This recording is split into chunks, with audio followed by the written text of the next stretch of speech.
All right, let's write out a little bit of SQL that's going to find all of our rows with the price of null and set them to some temporary price value like 999 or something like that.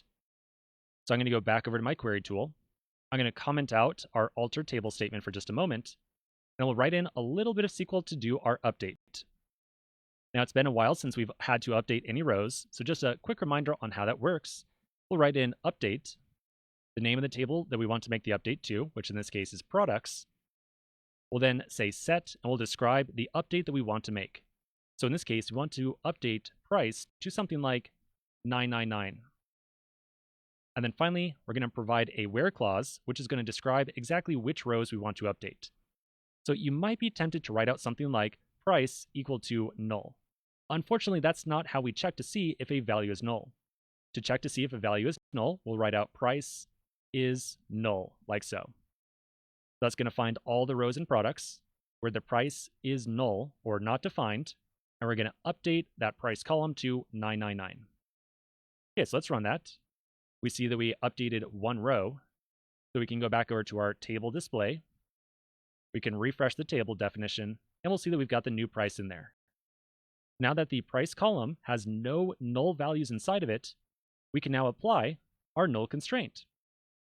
So I will delete the update. I'm going to uncomment all of this, and we'll run it. So it looks like our altered table was successful. Now let's try to insert another row into products. We'll try providing a null price once again and just see what happens. So we're going to insert into products, and we're only going to provide the rows, or excuse me, the columns of name, department, and weight. We'll then designate our values as, how about shoes, from the clothes department, and they have a weight in this case of 5 whatevers. Now we can run that, and there's our error. That is an error that we want to see. It is telling us that we failed some validation. We tried to insert a row with a price of null. So this would be a sign to you and I that maybe our insert statement right here is not quite right. We failed some validation, so we need to go back, figure out why it failed, and update it. So in general, we want validation like this. You're going to see that the vast majority of table definitions are going to mark many different columns as not null. Because the vast majority of the time, we want to have values inside of all these different columns, unless your application has a very specific reason to say, oh yeah, you don't need to provide this value. Just think about it for a little bit. In what scenario would we want to have a product without a name? We probably never want to have a product without a name, so we might want to always make sure that our name column is marked with not null. Likewise, we want to make sure that we always assign a product to a department.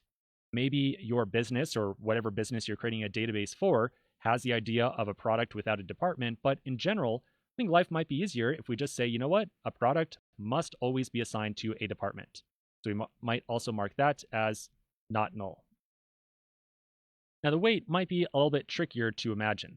In some cases, we might just not know the weight of a product. Maybe it's some new product that we've never gotten before, we've never gotten our hands on it, and we have no idea how much it weighs. So there might be some scenarios where you have a column that you want to allow null values in. But in general, for your application, you want to put some thought into this and decide whether or not you want to allow null values. Moving forward, a lot of the tables that you and I define are going to mark a lot of their columns as not null, because in the vast majority of scenarios, we want to see values in every single column. All right, so that is the first little bit of row level validation we're going to discuss. So quick pause right here, and we'll take a look at defining unique values in the next video.